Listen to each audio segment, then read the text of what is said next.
All right, welcome to episode 2 of the Flying Around podcast here at Frontier Anglers.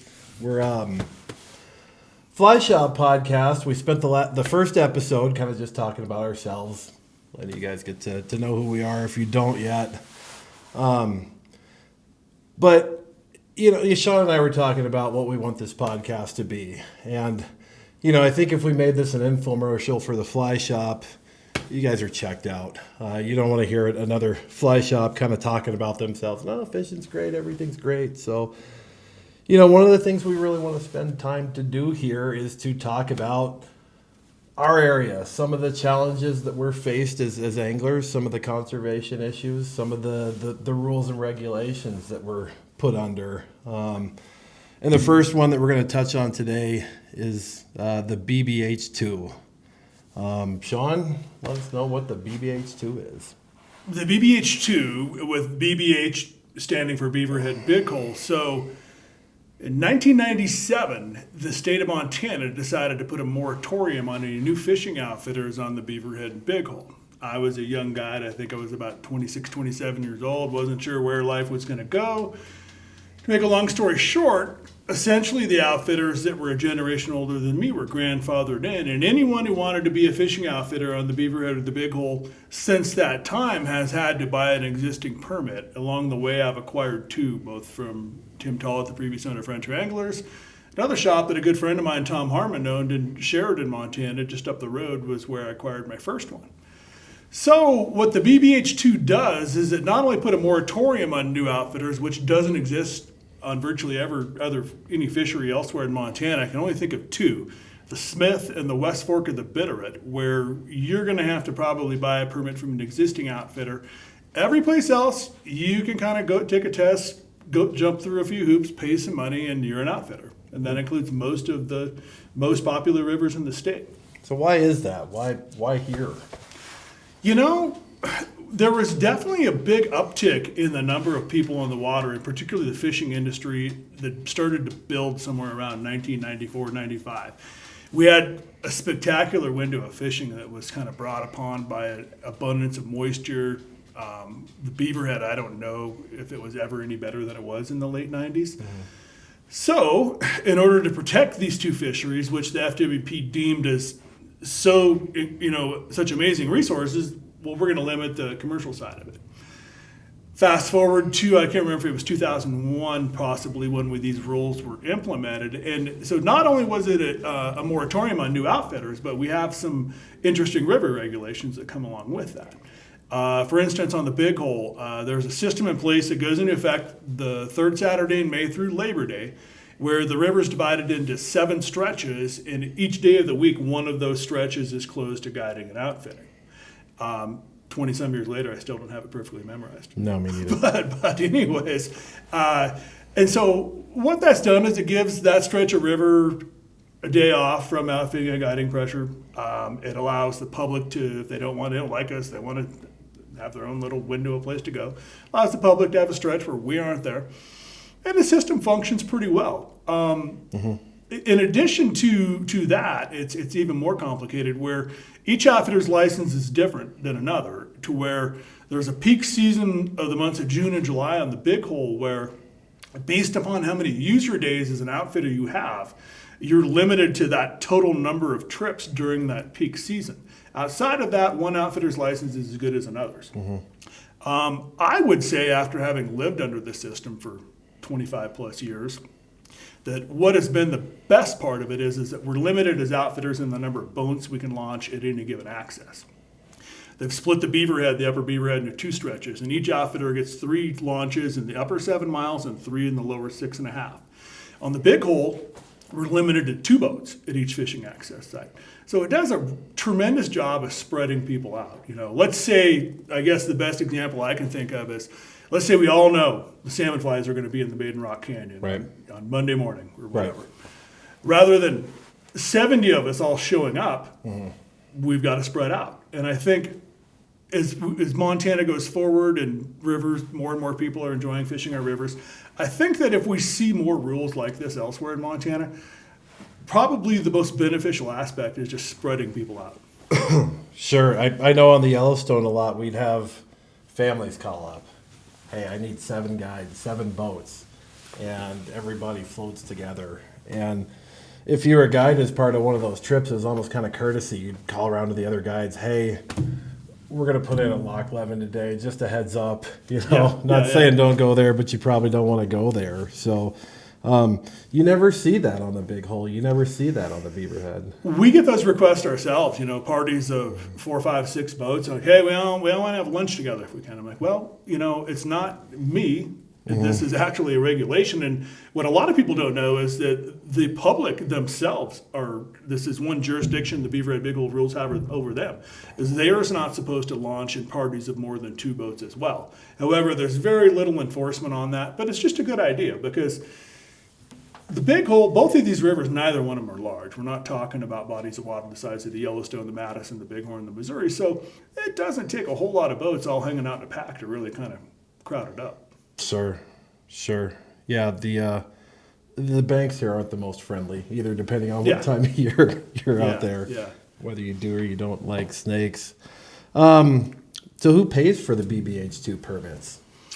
Well, this is not to further complicate the issue, but one of the reasons you haven't seen this permit system being installed in other rivers around the state is that a lot of the citizens of Montana and the fish, wildlife, and parks themselves don't like the idea of the commercialization of wildlife.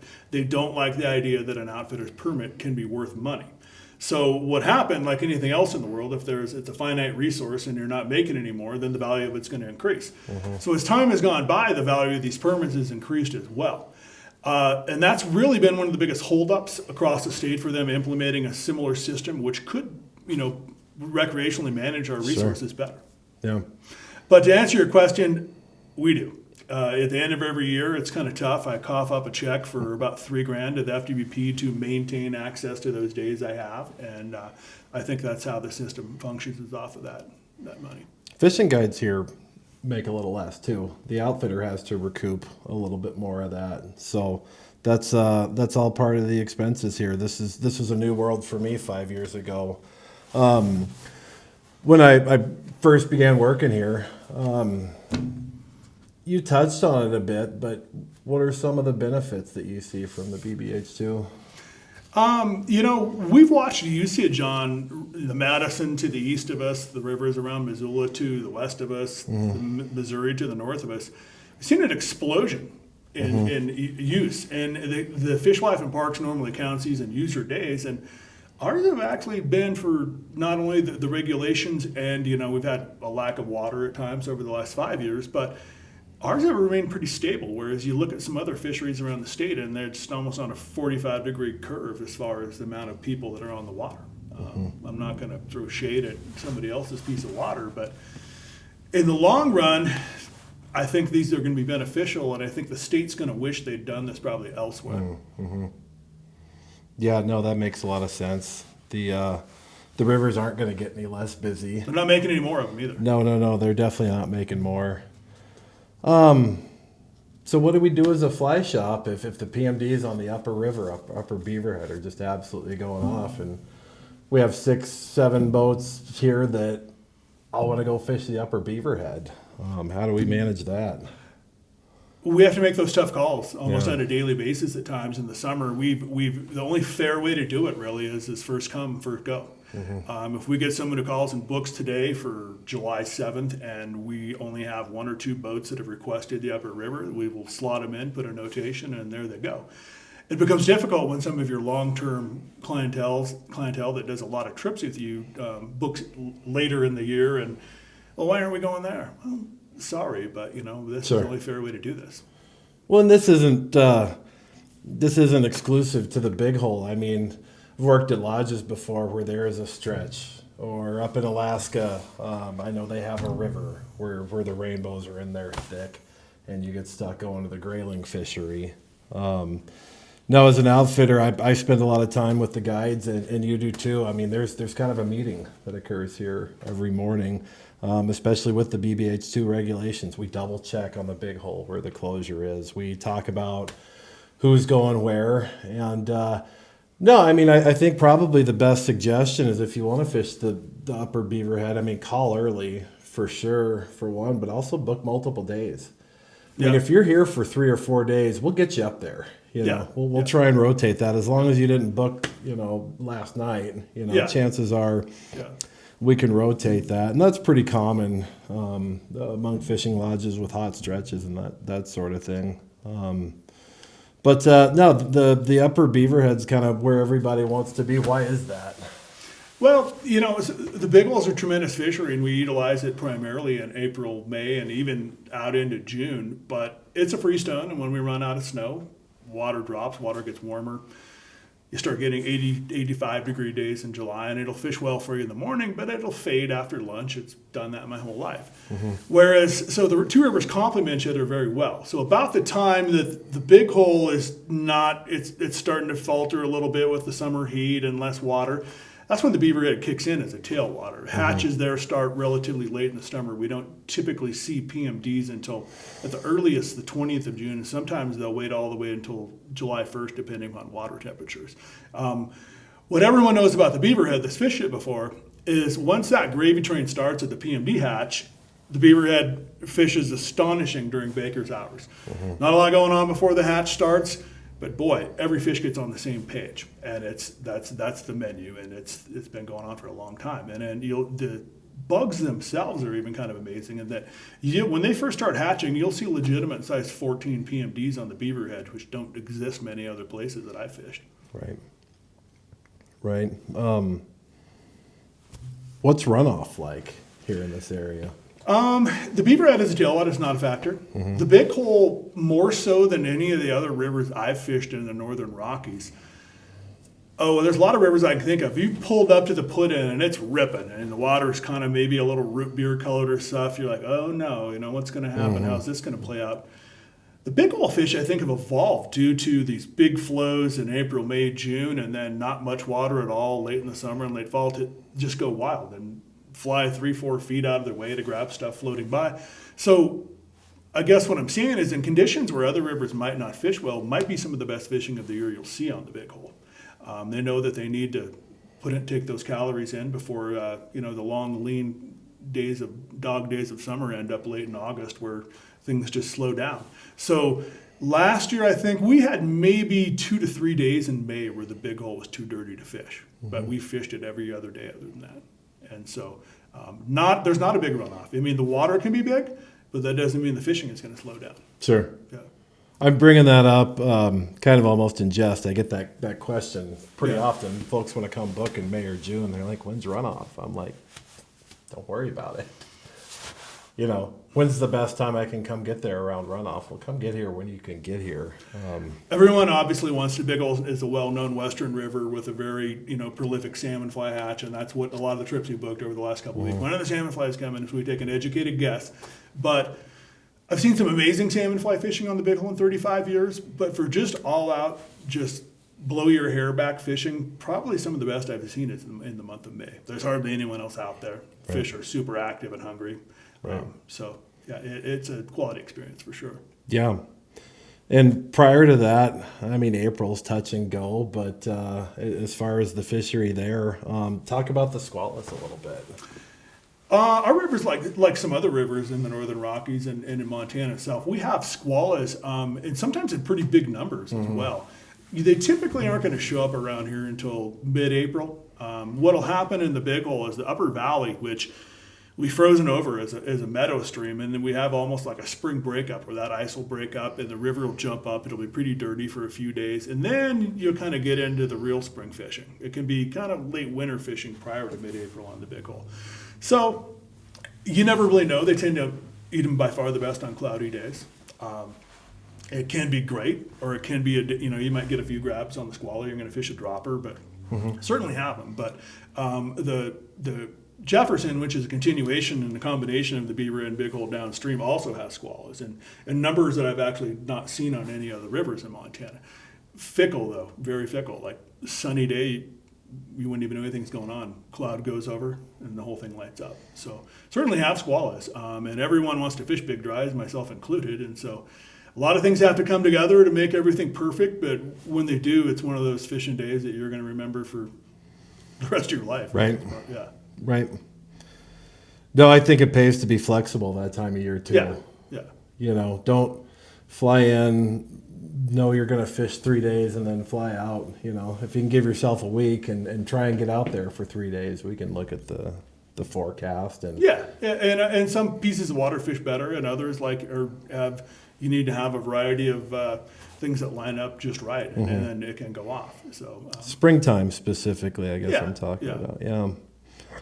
You jumped into the Jefferson there. I guess I was going to bring up some of the other water. We talked about the Beaverhead. We talked about the Big Hole, regulated rivers under the BBH2. But here in southwest Montana, you mentioned the Jefferson. You just want to talk about the Jefferson a little bit?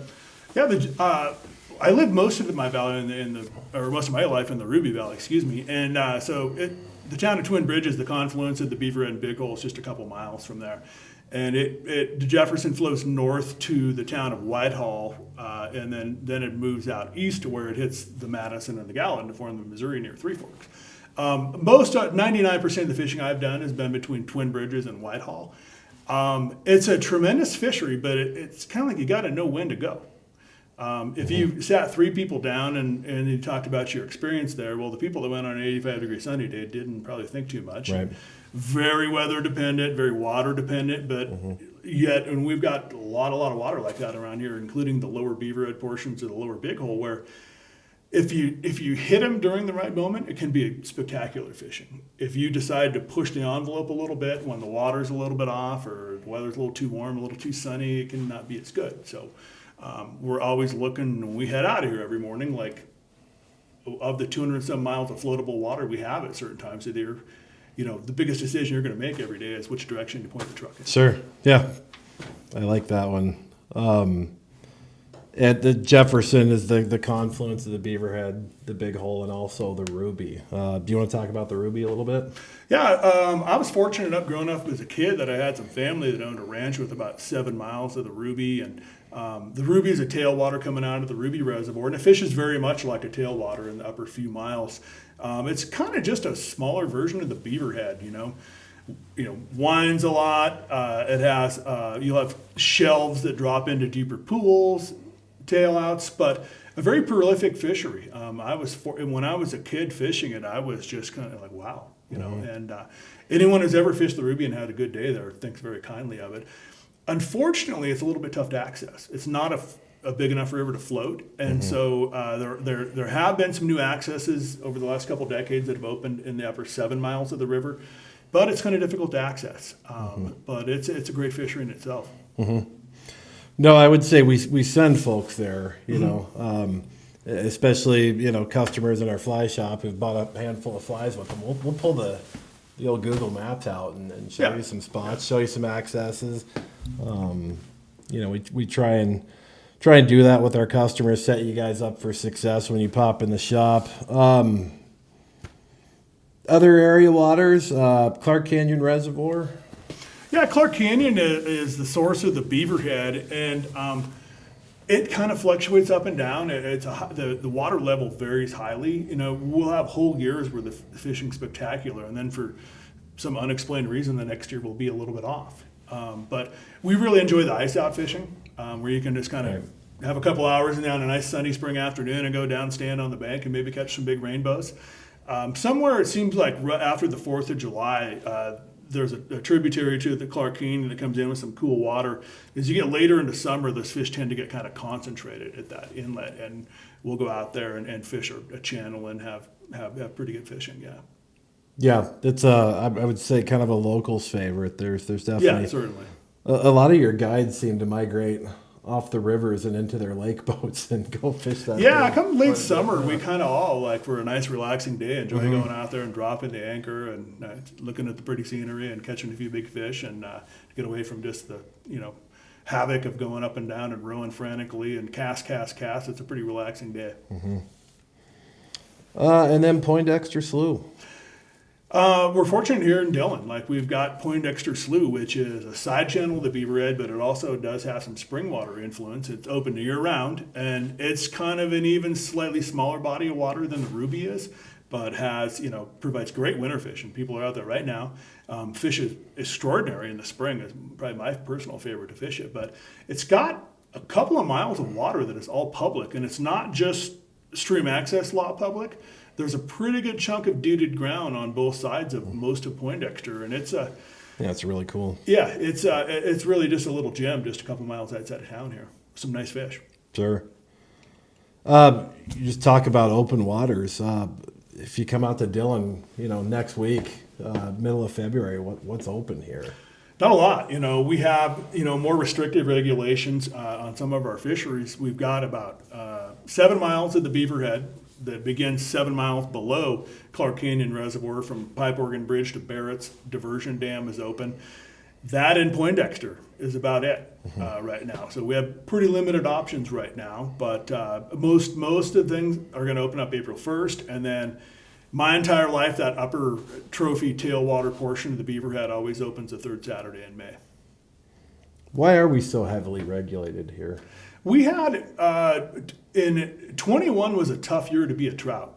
We had a pretty light snowpack, and that was followed by I think it was 90 degrees every day in June with no measurable moisture, and the rivers were just getting low already by even the 4th of July. And so the fish over in the Big Hole had to endure about 100 days of low water and coinciding with warmer temperatures. We paid for that. We saw the population slip. It was even in the national media and whatnot. There were all kinds of crazy conspiracies about diseases and everything Zombie else. trout. Well, fast forward to last spring when the FWP was out there and they're doing their electroshocking. Fish are all healthy. Numbers have come back some.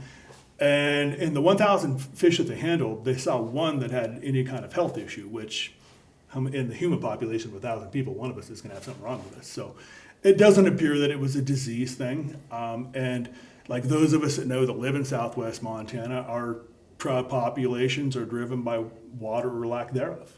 And we plan to talk a lot more about this in the future because it's a big issue in Southwest Montana. No sneak preview. We'll definitely jump into some conservation issues. I think most responsible anglers should feel that responsibility to kind of know what's happening and know the truth too. Because I think as the fly shop manager here and the guy who probably took more phone calls than anybody, playing defense was a tough job out here. I mean, there was constantly people taking their shots and asking, what's wrong? But if you were to show up in the spring of 26 to fish with Frontier Anglers, what could you expect?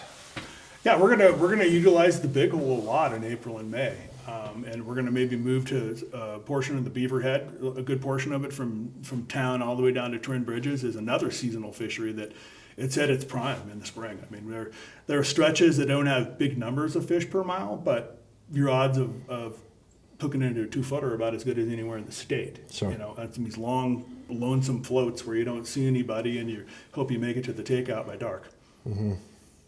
No, and I guess this would be the infomercial part of the podcast. I mean, we're really pushing our anglers. If you want to fish the Big Hole this year, come early. Do it before the 4th of July. Yeah. We always have good fishing, but due to variables out of our control, lack of water, warmer water, we prefer to not be on the water. We prefer to allow those fish to try to, make it through that tough time of the year, and we just avoid it. But, we're going to fish it, and it's more fun. It's better fishing when it's colder and there's more water. Mm-hmm. No, I think, historically the springtime, that's when you've kind of taken the winter off, maybe not done too much fishing. The joy of getting out there on the river when it's empty, when it starts off a little cold, but then you can shed the jacket midday, soak up the sun a little bit.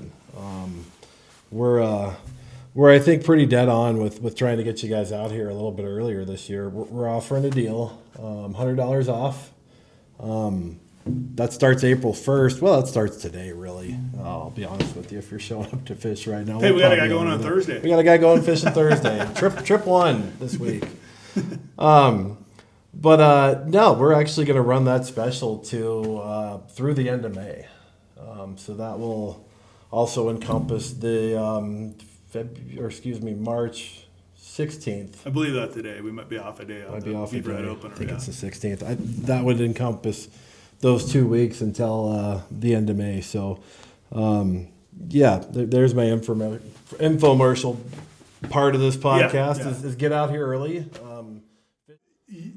I think we touched on, as far as like who you and I are, we've given a good, hopefully painted a little bit of a picture about where we are here in Dillon, Montana, and what we have going on. It's a great little town, got a small college, and kind of a hidden away from the hustle and bustle. I mean, Montana's not that undiscovered anymore. We're seeing massive growth in some of the places like Missoula, Kalispell, Bozeman.